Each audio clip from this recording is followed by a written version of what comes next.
First, disengage both center Starwheel spring plungers.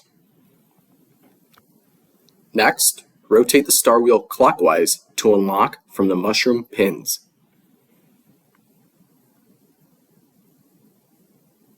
Remove the first half of the Starwheel.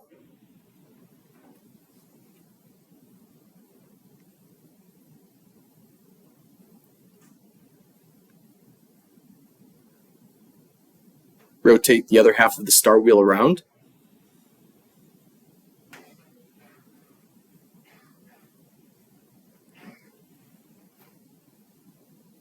The operator can now proceed to remove the second half of the Starwheel.